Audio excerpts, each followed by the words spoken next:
Good evening. Welcome to the Cheltenham Borough Council Audit Compliance and Governance Committee meeting, being held here today, Wednesday the 12th of July, I think. 12. It is, yes. It says 11th in here, just in case. That's why I'm chair of the Audit Committee. I notice numbers. My name is Councillor Paul McCloskey, and I'm chair of the committee. This meeting is being recorded by the Council for live broadcast on its YouTube channel and for training purposes. If there are any breaks in transmission to the YouTube stream, the meeting will be adjourned for a short period until any issues are resolved. Now, at this point, there is a slight change to the agenda. The first item is going to be the election of the chair.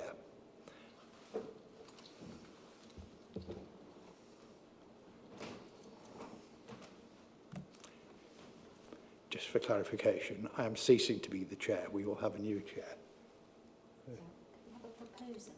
Yes, would somebody like to propose somebody to be the new chair? Yes, Councillor Payne has proposed Councillor Bamford, and I've had this proposal seconded by Councillor Willingham. All those in favour of that? Splendid. Right. Yes, I think you ought to be in favour of that motion as well. At this point, I'm going to retire and say thank you very much for the opportunity to chair the committee, and I'll hand over to Councillor Bamford.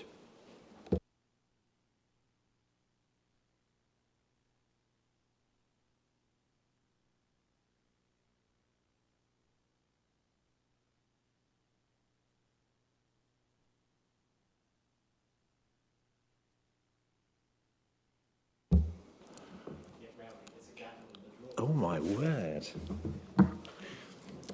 Well, the first thing I'd like to do is thank Paul for being the chair of this committee and doing such an excellent job with his amazing analytical mind. I hope I can do half as good a job. So, moving on to point 2 on the agenda. Put your glasses on so you can read it, is the point 2. Declarations of interest. Has any member got anything to declare on any of the three or four items that we're covering tonight? That's a no. Thank you. Then we can move on to item 3. Apologies. Sorry, I beg your pardon. Are there any apologies that anybody is aware of? Are there any members who would normally... Graham is... He's not sent apologies. He's not sent apologies. Okay. Right, then we will move on to the minutes of the last meeting. Hopefully you've all had a chance to read those. Are there any errors of substance that you wish to be noted at this time, or are you happy with them? I do have one following on the theme of Paul spotting minor errors. I note on point 6 that we have a code of audit practice, which is very obviously a French style of audit. I think it's probably code. Right. Okay. I will sign those. Do you want me to sign those physically? Right. Okay.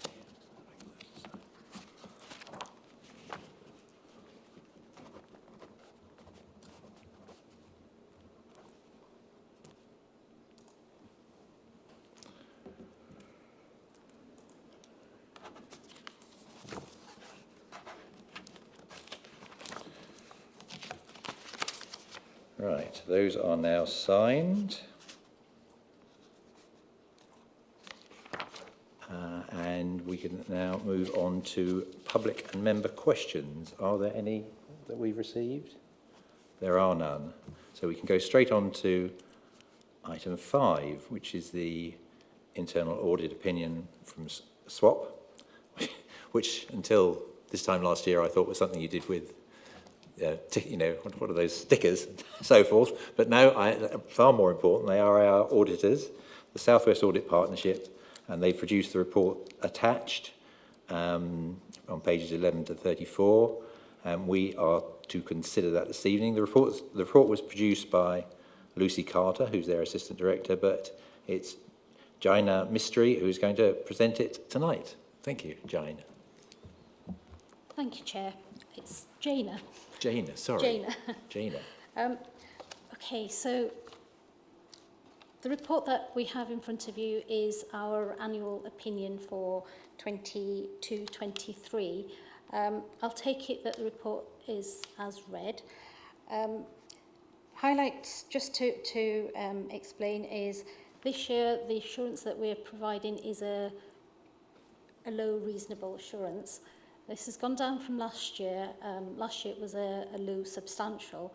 Primarily, the reason for that going down is the 5 priority 1 recommendations that we've issued this year. So that's really the reason why the assurance opinion has gone down. There's been no limited assurance audit opinions in any of the areas that we've audited. So essentially, that's all I've got to say. So if there's any questions, I'm happy to take questions.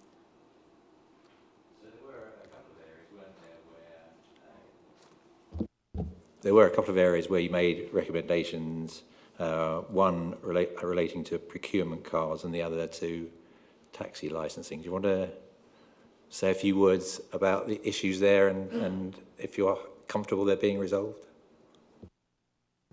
So both those areas are being followed up. The procurement cards is more around policy and making sure that the policy is updated. So there's nothing major there. Because a lot of work has actually been done. And the taxi licensing, again, we're just waiting on some clarifications before we can close the actions. I did know that that was expected by the end of June. I take it you haven't yet had those assurances. That's right, yeah, we're still waiting. As I say, we're actively following those up. So, are there any other questions or comments? Paul? Thank you, Chair. I also noticed that there was low reasonable assurance in the audit opinion on page 19. Later in the agenda, we'll be talking about the governance document. And in there's lots of mention of KPIs and targets. I wondered what target we'd set ourselves for where we'd set the bar in terms of audit. Is low reasonable assurance what we were hoping to achieve, or had we set the bar higher? Thank you. Paul, do you want to take that, or Jaina?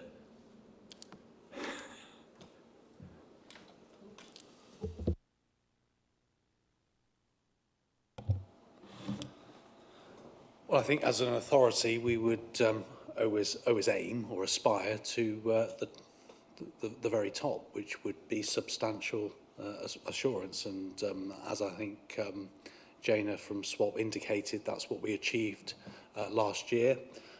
As is also indicated, the main driver for this year's opinion is one specific report that was discussed in confidential session last week, and again, if as and when we come to the annual assurance document, I think there is a key action in there to pick up some of those priority 1 recommendations surrounding project and programme management. Anything else, Paul, or are you happy with that? Thank you. Thank you. I just wanted to say a couple of things about the taxi licensing stuff. I believe that it was licensing that asked for internal audit to look at their own processes, because we have had a number of taxi drivers who have had quite serious allegations made against them. Those things were obviously held in exempt session, and I think the licensing team wanted to see whether there was anything they were missing, because obviously the safeguarding that we need to do to make sure that drivers are fit and proper. If there was some systemic issue, they wanted that picked up externally. my understanding is I don't think there is any systemic issues, but it's welcome that recommendations have come forward. And I think there is something about a message there to other parts of the council, which is actually licensing are to be commended for asking for an audit to help them because they identified a problem. And I think that proactive approach is to be commended and welcomed elsewhere, if I've got that right. So, you know, if other parts of the council do have concerns, then asking audit to look actually makes sense. So, thank you. Well, I think that's interesting to note that, and I would encourage any other departments to be open in that way. Sorry, John, over to you. Thank you, Chair. I think we're all aware of the reasons for the low reasonable assessment. I can't talk about that report, but that report looked in real depth.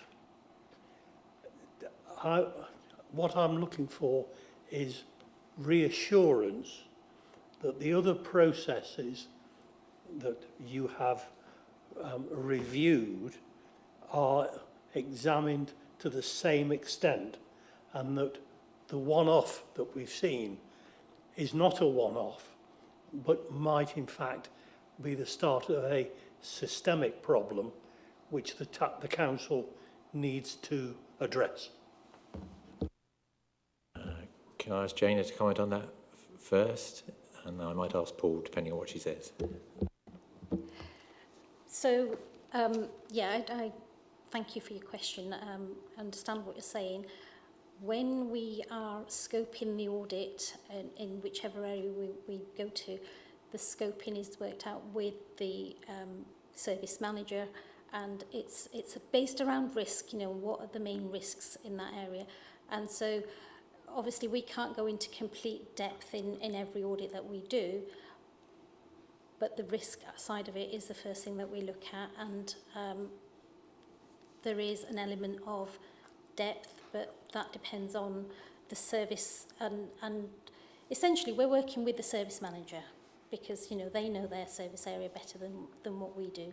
So we're then coming in and making suggestions on their processes, and yeah, that's how we work. So I hear what you're saying, that was a one-off, but we do look at a lot of different areas within the council. Thank you.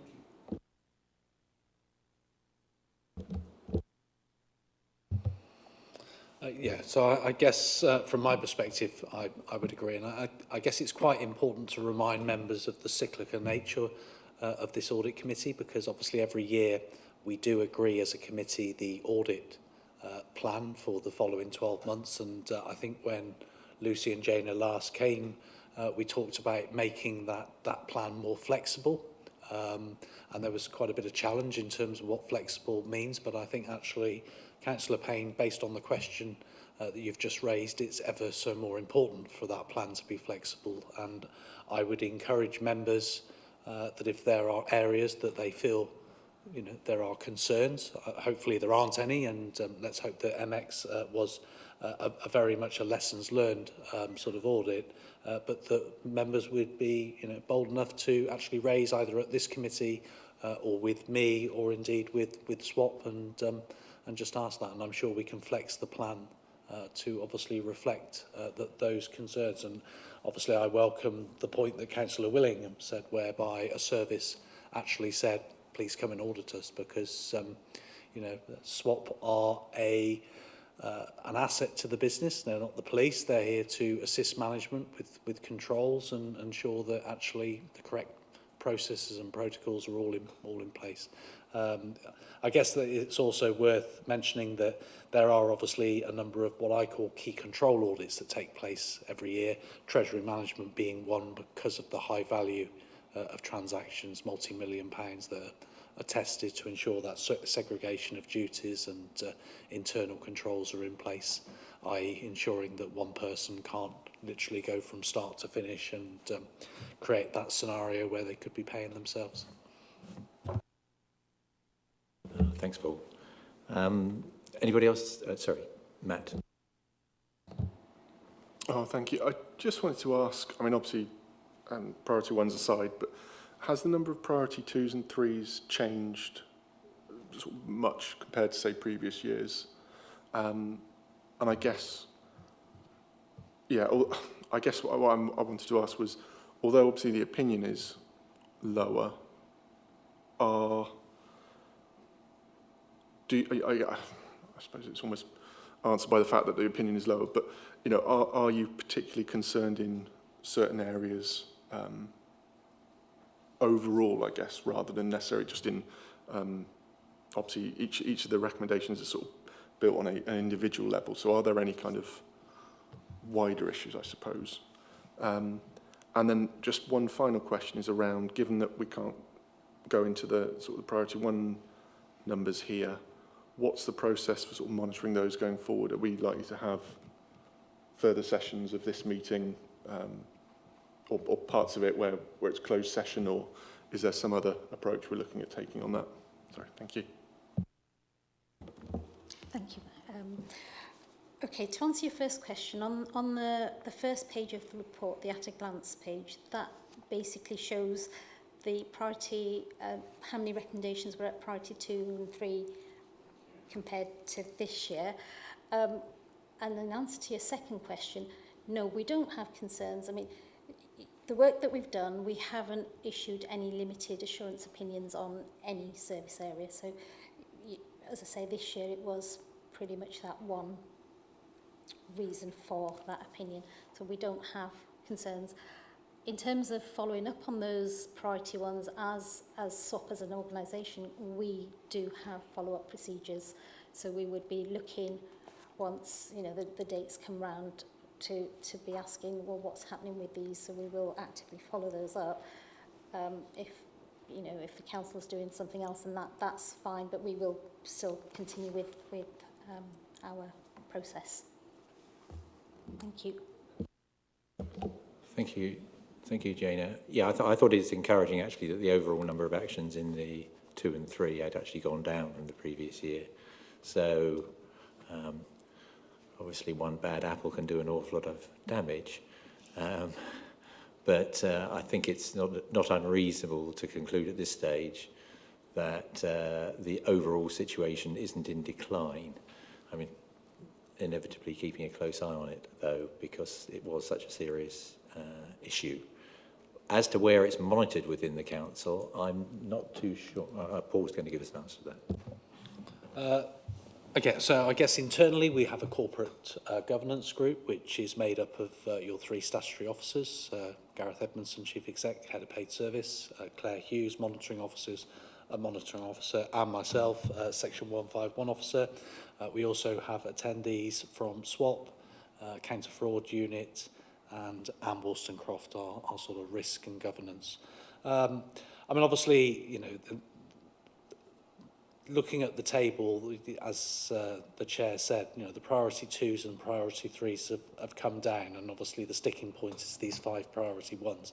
And predominantly those priority 1 recommendations are about internal governance, and I think members should have received some assurance that action and progress on the vast majority of those has already taken place. I mean, one which I don't think I'm breaching confidentiality was about staff training in terms of programme governance, whether that's senior responsible owner and the other sort of principles. And obviously a lot of that training has already taken place. So the actual priority ones, as is the case with priority 2 and priority 3, are monitored quarterly by the internal governance group. They will obviously be brought to this committee, and ultimately, whether it be scrutiny or this committee, you have the opportunity to call in that item at any time you want as part of your agenda. So I guess given that we've got the chair of the audit committee and the chair of overview and scrutiny committee, perhaps I could suggest at some point you collaborate and say I think it's time for that particular report to come back, just so that we can have a progress and update. Yes, we'll be in close contact with one another, be assured. So, is there anybody else who'd like to... Councillor Payne. Thank you, Chair. Just a quick one, really. Just wanted to pick up on the summary of your internal audit work, in particular the Publica performance information, and it's reported as medium reasonable. As chair of the ONS committee, I've experienced, or the committee's experienced, great difficulty in getting performance information out of Publica. Is this report related to the information which Publica shares on its performance, or is it in terms of operational information which their clients need? I would need to come back to you to clarify that. I believe it's operational, but I would like to clarify and come back if that's okay. Yeah.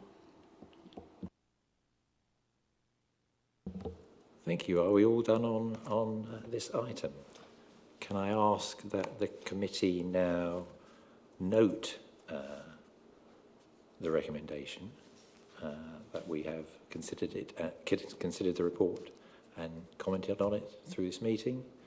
I don't think we need to vote on it. Are you comfortable that we don't vote? Thank you. And so we will simply note that. Thank you. And if we could then move on to item 6, the information requests under the Freedom of Information Act, the annual report 2023, compiled by Beth, who is present to present the report. Over to Beth. Thank you. So yeah, I'm here to present the Information Requests Annual Report, which you'll have read. The report details our handling of information requests under the Freedom of Information Act and the Environmental Information Regulations. This year we responded to 546 requests, which is actually 6% less than last year, and we've responded to 90% of those within the 20-day deadline limit. That meets the target set by the ICO. And I welcome any questions.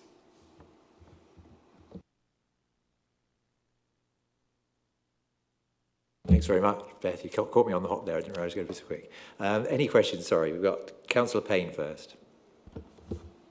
Thank you, Chair. No real comments other than to congratulate the team on what appears to be a very good performance.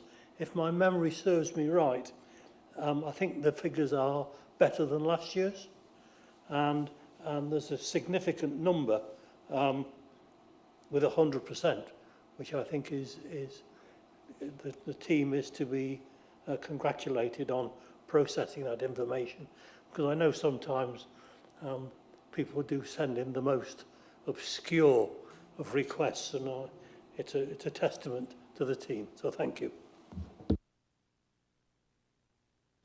Thank you for those kind words, and I would certainly echo them. I have to say the FOI Act was one of the banes of my professional life, and I'm amazed that you have got such a good track record. Do chivvy up building control, though. I noticed they're down at 50%. Yeah, over to Councillor Willingham. Thank you, Chair.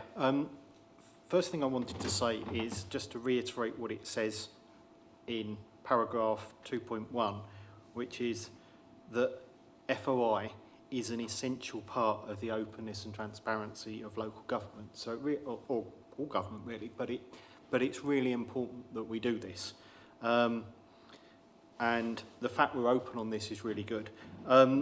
Two questions.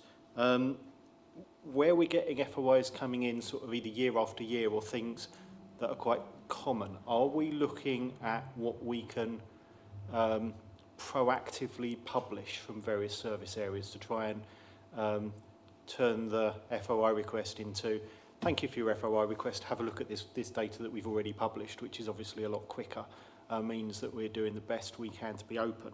And in terms of the refusals, are we making sure that for what look like complex ones that we are holding people to the I think it's £450 limit for the amount of work. Just because obviously it is quite a drain on resources, and some of them will be simple, but if they are complex, are we checking the 450 limit and applying that as rigorously as we can? Thank you.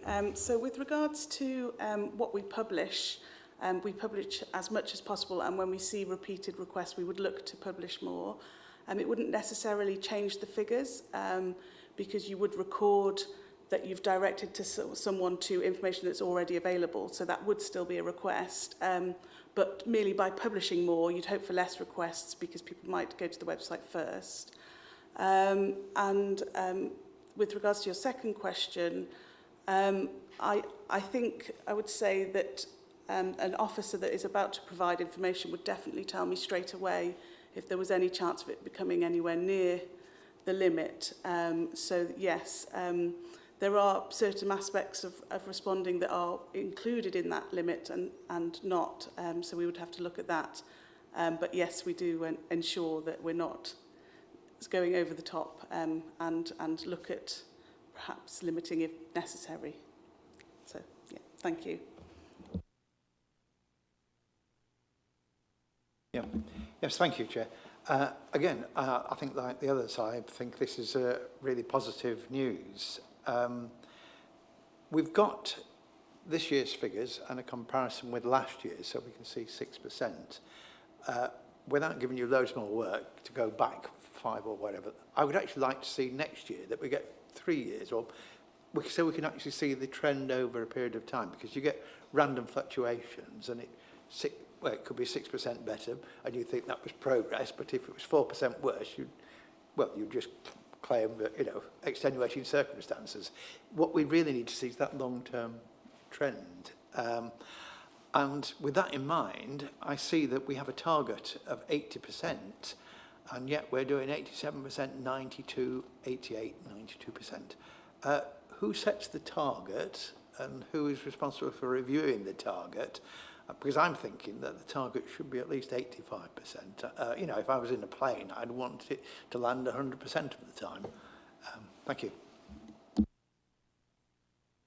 So to just touch on the target, that's actually going to be increased to 90% for next year. And that's based on improved guidance from the ICO. They've recently reviewed that, so we'll be aiming for 90% for next year. And with regard to the previous years and looking at a time frame, we can definitely increase the number of years there. I know that the year before it was a 6% decrease, so we're sort of going in on the same path at the moment. But as you say, there's, you can have fluctuations because there's no real control on them coming in. So thank you. No, thank you for that. Yeah, I think this is one area where there's you just get what you get. There are other areas of the council's activity where I think we can hopefully see a trend going in the right direction, and we can make an argument that, well, it is going in that direction because we have this, this and this.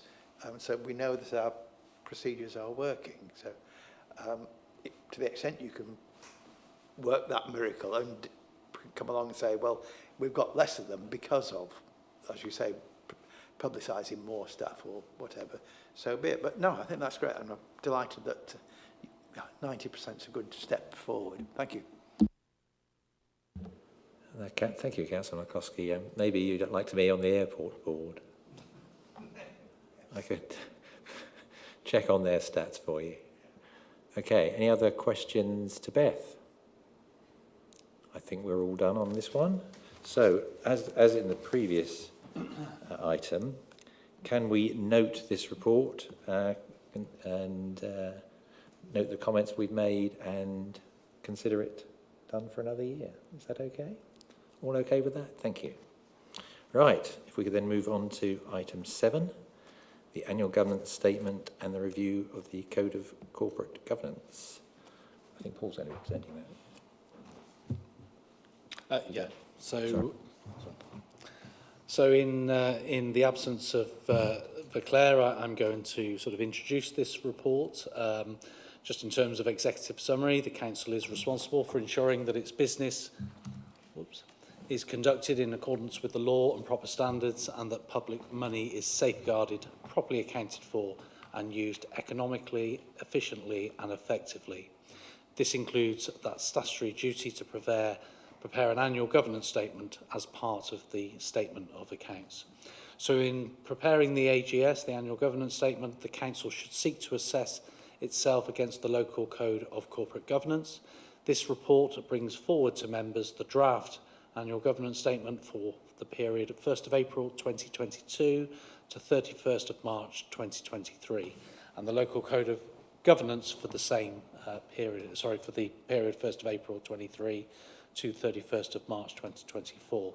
So the recommendation before you is for this committee to approve the 22-23 annual governance statement and the 23-24 local code of corporate governance.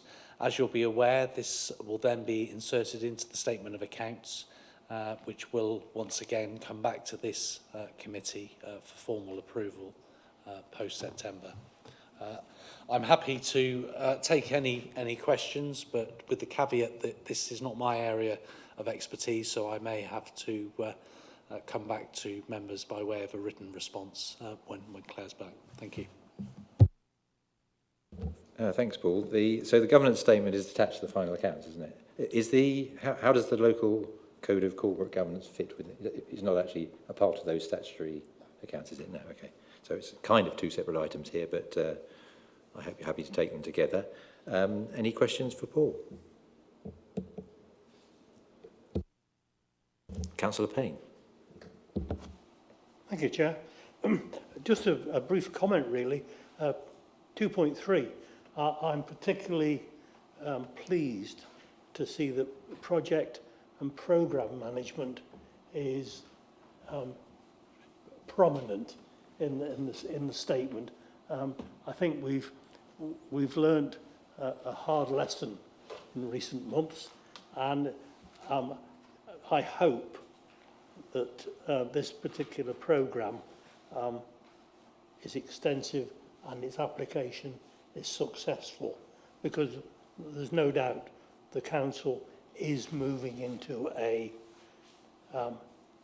much more project-orientated environment, and Golden Valley is a prime example where I think project management and programme management are absolutely key, and so I would support anything that would enhance both the project and programme management structure. Thank you. Thank you. You don't want to get back on that? That's more of a comment, isn't it? Yeah, okay. Any other questions for Paul? Councillor McCloskey. Well, again, it's more of a comment than an in-depth penetrating question. I think the local code of corporate governance document is fantastic, and I'm sure Claire Hughes and Anne Wollstonecroft put a lot of work in it, and other people.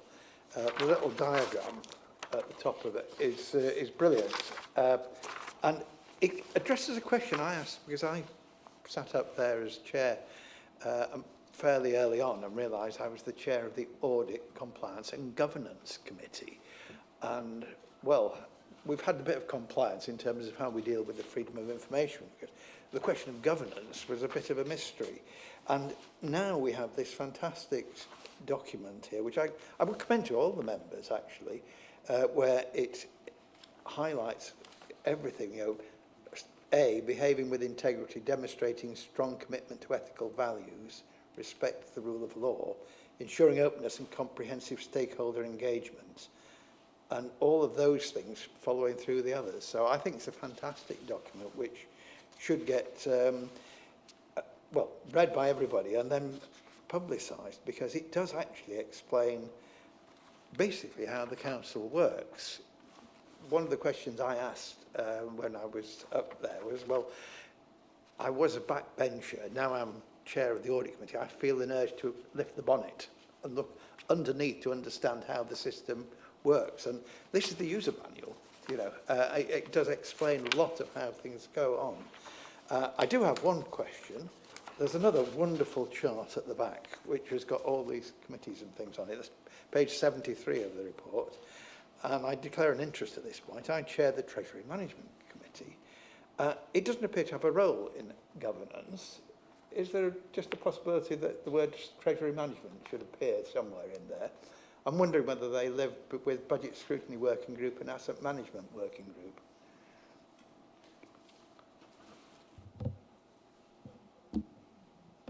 Again, I'll take that back to Claire for a formal answer. I think the rationale for it isn't because there wasn't enough room to put them on the page. It's because those three particular groups are working groups of Cabinet, and therefore they feed into Cabinet, which is obviously part of the governance. But I certainly think, you know, even if it's a footnote to recognise that there are various groups like Treasury Management Panel, like Budget Scrutiny Working Group, like Asset Management Working Group that feed in, because you're right, they do have a role to play in terms of the Council's overall governance. Thank you for that. And please also take back the thanks, because I think that's a huge step forward for mankind. You know, it's yeah, thank you. Well, I'd very much like to echo Paul's comments there. I learned a lot reading it. I mean, governance is a very sort of blamongy type term at times, isn't it? Very difficult to know exactly, put your hand on it. But this does a fantastic job of doing that. And yes, that's really commendable. Yeah, I take your point about the Treasury Management Committee. It's interesting, we don't call that a working group though, do we? There may be some difference there technically. Sorry, any other comments or questions for Paul on these two reports? Excellent. So, the suggestion here is that I recommend that we approve the updated risk management policy. I don't really think that's what we're doing here. So, I would suggest that a recommendation before you is that we approve the annual governance statement and also the Code of Corporate Governance that is attached as well. So if I could ask for a show of hands on who is prepared to vote for that. That's unanimous. Thank you. Right, we can whisk on to item number 8, the work programme for the coming year. It's going to keep us all busy. Right. It's circulated to you all to have a look at. If there's anything that anybody here, whether it's Swap, Paul, or anybody would like to comment on the work programme, please feel free to do so. It looks a thoroughly challenging target to achieve all these things through this year. Congratulations if you can do it. Paul, in your area, given your expertise, is there anything else you think we missed out here? It's a question, really. When I first became chair, I was led to believe that one of my roles as the chair of the Audit Committee was to sign off the accounts. And it occurs to me in the whole period that I've been chair of the Audit Committee, I haven't actually signed any accounts off. So I may not actually have to do that, but on the assumption I do, I just wonder how many sets of accounts we actually have going on at the moment, because it just talks about statement of accounts previous year. Would I be right in thinking we haven't actually signed off the 2020-21 ones, and then there's the 21-22, and then this, well, we're about to start auditing the 22-23 one, and I just feel it would be helpful for the new chair and everybody else to get their head round, in fact, just how many sets of accounts are at different stages of gestation. Thank you. Yeah, well, I think Paul will give the best answer to that, better answer to that than me, although I am aware that you're right. There's a lot of work still bubbling around on 2021.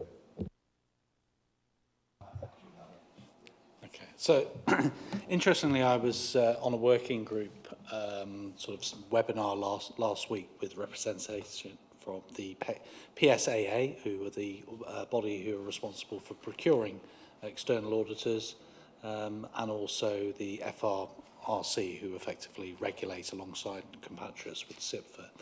And I guess, fundamentally, there is a local government audit issue nationally, in so much that in England alone, there are still in excess of 500 outstanding audit opinions prior to either from 21, 22 and beyond. So obviously Grant Thornton aren't here tonight because their sort of priority for that period, March through to June, is NHS accounts, and so they will be returning in July to complete the 21-22 statement of accounts. So those accounts obviously have been sat on the shelf, but unfortunately, and this is really what sort of, I guess, makes the backlog even worse, because obviously statement of accounts, as we all know, are done at a point in time, and by delaying it by 12 months, as is the case here, well, clearly all the valuations on the buildings, the pension fund, they're all out of date. And so what the delay also does is it adds cost, because obviously those valuations have to be done again and have material. So I think from a national level, certainly, from government all the way through to those advisory boards, they are looking at ways for simplification in order to address the backlog, so that we can all get on to an even keel, certainly from 23-24, when certainly as chair of this audit committee, you'll be aware that we've actually got new auditors, Bishop Fleming, who will be coming in. So these delays aren't helpful, because we're obviously going to have an overlap of external auditors. But in answering your question, as I said, there's a commitment to come in and hopefully complete 21-22 in July, which ultimately means we will be able to come to this committee in September and present those accounts for formal ratification and signing. At that point, Grant Thornton will move on to 22-23, and then obviously we'll have the audit process, and the aim, once again, is to have that completed by January 2024. I guess from a CBC perspective, you'll probably be aware that the government delayed the publication of draft accounts by a couple of months during COVID, and indeed 21-22 the target was July. This year they did bring forward that target to May. There is obviously a lot of opinion about, well, what's the point, because there's nobody around to actually come in and audit them at that time because of all these backlogs. But I guess whilst I know this would have been in the member briefing, I would like to put on record that the in-house finance team did deliver and publish a set of draft accounts by that 31st of May deadline. Well, I think it gives us greater assurance. The further we can get down the process, the less likely there are to be significant changes. And from what I remember of the Grant Thornton presentation last time, they did imply that they didn't feel there was likely to be any substantial changes that would have a financial impact on us going forward. Yes, okay. Okay. So I'm fine with that. That's great. But yeah, I just thought that might help people to understand just how much work there is in that. Thank you. Well, I'm very sorry you didn't get to sign off a set of accounts, Paul, but I look forward to signing some myself.